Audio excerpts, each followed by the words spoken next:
ಮಂಡ್ಯ ಕಾರಾಗೃಹ ಮಿಮ್ಸ್ ಆಸ್ಪತ್ರೆಗೆ ನಿನ್ನೆ ಡಿಜಿಪಿ ಭೇಟಿಯನ್ನ ಮಾಡಿದೆ. ಡಿಜಿಪಿ ಅಲೋಕ್ ಕುಮಾರ್ ಭೇಟಿ ಬೆನ್ನಲ್ಲೇ ಪೇದೆಯೊಬ್ಬರ ತಲೆದಂಡ ಆಗಿದೆ. ವಿಸ್ತೃತ ವರದಿಯನ್ನ ಕೇಳಿದ್ದಾರೆ ಡಿಜಿಪಿ ಅಲೋಕ್ ಕುಮಾರ್. ಈ ಒಂದು ಪ್ರಕರಣಕ್ಕೆ ಸಂಬಂಧಪಟ್ಟ ಹಾಗೆ ಆಗಸ್ಟ್ 27ರ ಒಳಗೆ ವಿಸ್ತೃತ ವರದಿಯನ್ನ ಸಲ್ಲಿಸುವುದಕ್ಕೆ ಡಿಜಿಪಿ ಸೂಚನೆಯನ್ನ ಕೊಟ್ಟಿದ್ದಾರೆ. ಕಾರಾಗೃಹದ ಅಧೀಕ್ಷಕರು ಮಿಮ್ಸ್ ಆಸ್ಪತ್ರೆ ಅಧೀಕ್ಷಕರಿಗೆ ಸೂಚನೆಯನ್ನ ಕೊಡಲಾಗಿದೆ. ಜಿಲ್ಲಾ ನ್ಯಾಯಾಧೀಶರು ಭೇಟಿಯನ್ನು ನೀಡಿದಾಗ ಈ ಒಂದು ಪ್ರಕರಣ ಬೆಳಕಿಗೆ ಬಂದಿತ್ತು, ಈ ರೀತಿ ಮಾಡಿತ್ತು.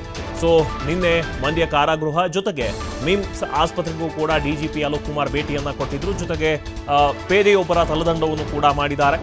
ವಿಸ್ತೃತ ವರದಿಯನ್ನ ಕೇಳಿದ್ದಾರೆ ಡಿಜಿಪಿ ಅಲೋಕ್ ಕುಮಾರ್ ಅವರು. ಆಗಸ್ಟ್ 27ರವರೆಗೆ ವಿಸ್ತೃತ ವರದಿಯನ್ನ ಸಲ್ಲಿಸಬೇಕು. ಯಾಕೆ ಗೆಳತಿಯನ್ನ ಅಲ್ಲಿ ಬಿಟ್ಟಿದ್ರಿ, ಯಾರ್ದು ಕರ್ತವ್ಯ ಲೋಪ ಇದೆ, ಯಾರ ಪರ್ಮಿಷನ್ ಆಗಿತ್ತು, ಎಲ್ಲವನ್ನೂ ಕೂಡ ಒಂದು ವಿಸ್ತೃತ ವರದಿಯನ್ನ ಸಲ್ಲಿಸೋಕೆ ಡಿಜಿಪಿ ಸೂಚನೆಯನ್ನ ಕೊಟ್ಟಿದ್ದಾರೆ. ನಿನ್ನೆ ಕಾರಾಗೃಹದ ಅಧೀಕ್ಷಕರು ಏನಿದ್ದಾರೆ ಅವರಿಗೆ ಪ್ಲಸ್ ಮಿಮ್ಸ್ ಆಸ್ಪತ್ರೆ ಅಧೀಕ್ಷಕರಿಗೆ ಸೂಚನೆಯನ್ನು ಕೊಟ್ಟಿದ್ದಾರೆ.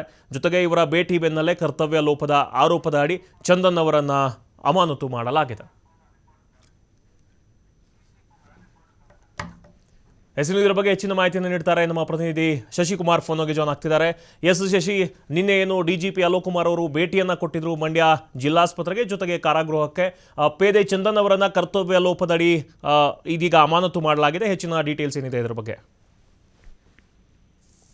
ಮಲ್ಲಿಕಾರ್ಜುನ್, ಏನು ಮಂಡ್ಯದ ಜೈಲಿನಲ್ಲಿ ಇರ್ಬೇಕಾದಂತ ವಿಚಾರಣಾಧೀನ ಕೈದಿ ಏನು ಮಿಮ್ಸ್ ಆಸ್ಪತ್ರೆಗೆ ಅನಧಿಕೃತವಾಗಿ ಮಿಮ್ಸ್ ಆಸ್ಪತ್ರೆಗೆ ದಾಖಲಾಗಿ ಅಲ್ಲಿ ಗೆಳತಿ ಜೊತೆ ಇದ್ದಿದ್ದು ಕೂಡ ಪತ್ತೆ ಆಗಿತ್ತು. ಅಂದ್ರೆ ಏನು ಕಾನೂನು ಸೇವಾ ಪ್ರಾಧಿಕಾರದ ಅಧಿಕಾರಿಗಳು ಜಡ್ಜ್ಗಳು ಭೇಟಿ ನೀಡಿದಂತ ಸಂದರ್ಭದಲ್ಲಿ ಈ ಒಂದು ಪ್ರಕರಣ ಬಯಲಾಗಿತ್ತು. ಈ ಪ್ರಕರಣಕ್ಕೆ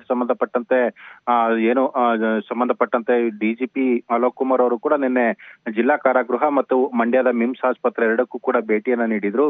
ಈ ಒಂದು ಪ್ರಕರಣದ ಇಂಚಿಂಚು ಮಾಹಿತಿಯನ್ನ ಕಲೆ ಹಾಕಿರ್ತಕ್ಕಂತ ಡಿಜಿಪಿ ಅಲೋಕ್ ಕುಮಾರ್ ಅವರು ಈ ಒಂದು ಕರ್ತವ್ಯ ಲೋಪದಡಿ ಓರ್ವ ಡಿಆರ್ ಪೇದೆ ಚಂದನ್ ಅನ್ನೋರ್ನ ಅಮಾನತು ಕೂಡ ಈಗ ಮಾಡಲಾಗಿರ್ತಕ್ಕಂಥದ್ದು. ಅಂದ್ರೆ ಏನು ಜಿಲ್ಲಾಸ್ಪತ್ರೆಯಲ್ಲಿ ಮಿಮ್ಸ್ ಆಸ್ಪತ್ರೆಯಲ್ಲಿ ಕರ್ತವ್ಯ ನಿರ್ವಹಿಸುತ್ತಿದ್ದಂತ ಚಂದನ್ ಆ ಸಂದರ್ಭದಲ್ಲಿ ಕರ್ತವ್ಯ ಲೋಪ ಎಸಗಿರ್ತಕ್ಕಂಥದ್ದು ಮೇಲ್ನೋಟಕ್ಕೆ ಸಾಬೀತಾಗಿರ್ತಕ್ಕಂಥದ್ದು. ಹೀಗಾಗಿ ಚಂದನ್ ಅವ್ರನ್ನ ಅಮಾನತು ಮಾಡಿರ್ತಕ್ಕಂಥದ್ದು. ಅಷ್ಟೇ ಅಲ್ಲ, ಏನು ಯಾವುದೇ ಒಬ್ಬ ವಿಚಾರಣಾಧೀನ ಕೈದಿ ಇರ್ಬೋದು, ಯಾರೇ ಇರ್ಬೋದು, ಜೈಲಿನಿಂದ ಆಸ್ಪತ್ರೆಗೆ ದಾಖಲು ಮಾಡ್ಬೇಕಂದ್ರೆ ಕೋರ್ಟ್ನ ಪೂರ್ವಾನುಮತಿಯನ್ನ ಪಡ್ಕೊಳ್ಬೇಕು ಅನ್ನೋ ಒಂದು ಕಾನೂನು ಇದೆ. ಅದೆಲ್ಲವನ್ನು ಕೂಡ ಉಲ್ಲಂಘನೆ ಮಾಡಿರ್ತಕ್ಕಂಥದ್ದು. ಅಷ್ಟೇ ಅಲ್ಲ, ಜೈಲಧಿಕಾರಿಗಳು ಹೇಳಿದಷ್ಟಕ್ಕೆ ಸಂಬಂಧಪಟ್ಟ ಏನು ಆಸ್ಪತ್ರೆಯ ಸಿಬ್ಬಂದಿ ಅಥವಾ ಅಧಿಕಾರಿಗಳು ಒಂದು ಕೈದಿಯನ್ನ ಅಡ್ಮಿಟ್ ಮಾಡ್ಕೊಳ್ಬಾರ್ದು ಅನ್ನೋ ಒಂದು ಸೂಚನೆ ಕೂಡ ಇರ್ತಕ್ಕಂಥದ್ದು. ಅದೆಲ್ಲವನ್ನು ಕೂಡ ಉಲ್ಲಂಘನೆ ಮಾಡಿರ್ತಕ್ಕಂಥ ಹಿನ್ನೆಲೆಯಲ್ಲಿ ಜಿಲ್ಲಾ ಕಾರಾಗೃಹದ ಅಧಿಕಾರಿಗಳು ಮತ್ತೆ ಮಂಡ್ಯ ಮಿಮ್ಸ್ ಆಸ್ಪತ್ರೆಯ ಅಧಿಕಾರಿಗಳಿಗೆ ಈಗಾಗಲೇ ಖಡಕ್ ಸೂಚನೆಯನ್ನು ಕೂಡ ಕೊಟ್ಟಿರ್ತಕ್ಕಂಥದ್ದು. 2 ದಿನಗಳ ಗಡುವನ್ನ ಕೊಟ್ಟಿರ್ತಕ್ಕಂಥ ಡಿಜಿಪಿ ಅಲೋಕ್ ಕುಮಾರ್ ಅವರು 27ನೇ ತಾರೀಕೊಳಗಾಗಿ ಏನು ಇದಕ್ಕೆ ಸಂಬಂಧಪಟ್ಟಂತ ವಿಸ್ತೃತ ವರದಿಯನ್ನು ಕೂಡ ಕೇಳಿರ್ತಕ್ಕಂಥದ್ದು. ಈ ಒಂದು ವರದಿಯನ್ನ ಆಧರಿಸಿ ಮತ್ತಷ್ಟು